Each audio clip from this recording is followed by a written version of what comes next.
বরাক দর্পণ studio. নমস্কার, news Barak দর্পণ studio থেকে সবাইকে আবারও শুভেচ্ছা। আজকে দেশ বিদেশের গুরুত্বপূর্ণ খবর এক ঝলকে।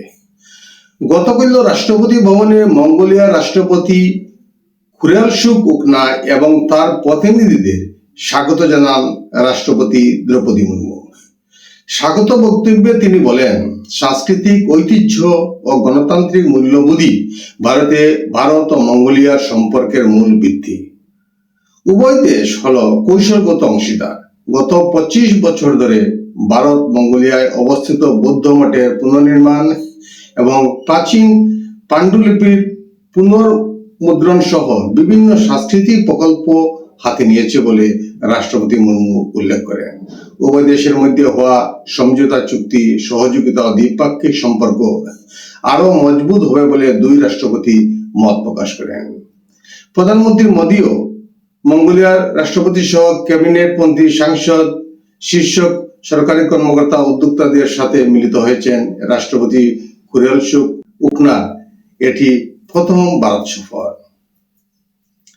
সামাজিক মাধ্যমে ভাইরাল জুবিন গার্গের ভুয়া ময়নাতদন্ত প্রতিবেদন। এই ভুয়া প্রতিবেদনকে নিয়ে সরব এসআইটির প্রধান মুন্না প্রসাদ গুপ্ত। ভাইরাল হওয়া ময়নাতদন্ত প্রতিবেদনের কোনো ভিত্তি নেই বলে স্পষ্ট করেন মুন্না প্রসাদ গুপ্ত।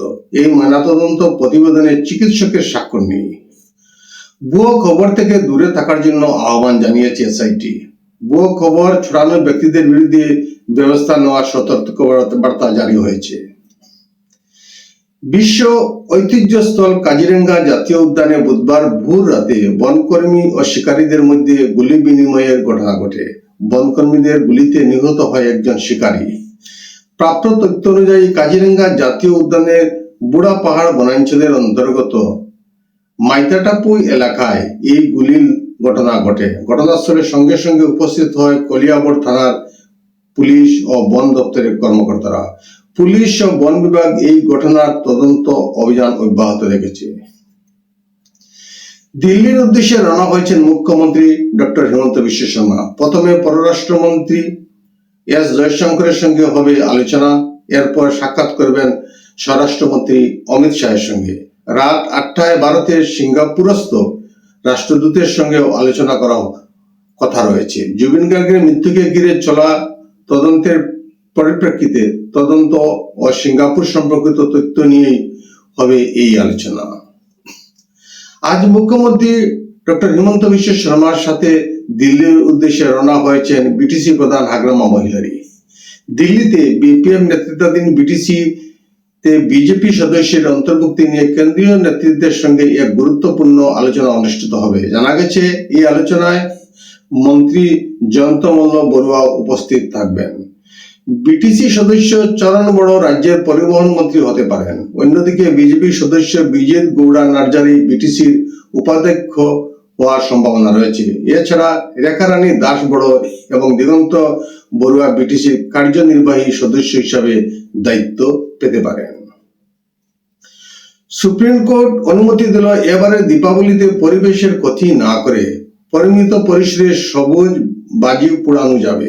আদালত প্রশাসনকে জানিয়েছে, অন্য রাজ্য থেকে কোনো আতঙ্কবাদী যাতে দিল্লি বা এনসিআর এ ঢুকতে না পারে সেদিকে নজর রাখতে হবে। শুধু 18 থেকে 21 অক্টোবর 4 দিন বাজি পোড়ানোর জন্য 3 ঘন্টা সময় বেঁধে দিয়েছে সুপ্রিম কোর্ট। ওই 4 দিনে সকাল 6টা থেকে 7টা এবং রাত্র 8টা থেকে 10টা পর্যন্ত আতশবাজি পোড়ানোর অনুমতি দেওয়া হয়েছে দিল্লিতে। যুদ্ধ বিধ্বস্ত গাজায় মানবিক সহায়তা পাঠানোর চিন্তা ভাবনা শুরু করেছে ভারত। মিশরের শারম আল শেখ শহরে গাজা শান্তি সম্মেলনে এমনই জানালেন ভারতের প্রতিনিধি কেন্দ্রীয় প্রতিমন্ত্রী কীর্তিবর্ধন সিংহ। গাজা পুনর্গঠন করতে ও সাহায্যের হাত বাড়িয়ে দেবে ভারত, তবে প্রথমেই গাজাবাসীর জীবন ও সংগ্রামের জন্য মানবিক সাহায্য হিসাবে ত্রাণ সামগ্রী পৌঁছে দেওয়ার পরিকল্পনা রয়েছে নয়াদিল্লির। ভারতীয় বংশোদ্ভূত মার্কিন প্রতিরক্ষা বিশ্লেষক তথা দক্ষিণ এশিয়া নীতি বিষয়ক উপদেষ্টা আশলে জে টেলিসকে অবৈধভাবে জাতীয় নিরাপত্তা সংক্রান্ত তথ্য সংরক্ষণ করে রাখার অভিযোগে গ্রেপ্তার করা হলো আমেরিকায়। মার্কিন বিচার বিভাগ জানিয়েছে টেলিসের ভার্জিনিয়ার বাড়ি থেকে উদ্ধার হয়েছে হাজার হাজার পৃষ্ঠার গোপন নথি। 64 বছর বয়সী এই কূটনীতিকের বিরুদ্ধে সংবেদনশীল নথিপত্র মজুত রাখা এবং চীনের আধিকারিকদের সঙ্গে গোপনে সাক্ষাতের অভিযোগ প্রকাশ্যে এসেছে।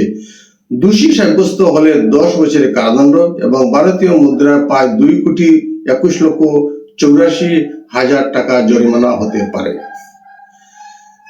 বিরল খনিজ রপ্তানিতে বিধিনিষেধ আরোপ করেছে চীন। জিনপিং প্রশাসনের এই পদক্ষেপে চটেছে আমেরিকা। ট্রাম্প প্রশাসন চীনা পণ্যের উপর অতিরিক্ত শুল্ক আরোপের হুঁশিয়ারি দিয়েছে। এই লড়াইয়ে ভারতের সমর্থন চাইল আমেরিকা। তাছাড়া ইউরোপ ও এশিয়ার অন্য দেশকে পাশে পেতে চায় আমেরিকা। বেজিং আমেরিকার হুমকির সামনে মাথা নত করবে না, তাও স্পষ্ট করে দিয়েছে। আজকের প্রতিবেদনে এখানে সংক্ষিপ্ত বিরতি টানছি। সবাইকে নমস্কার।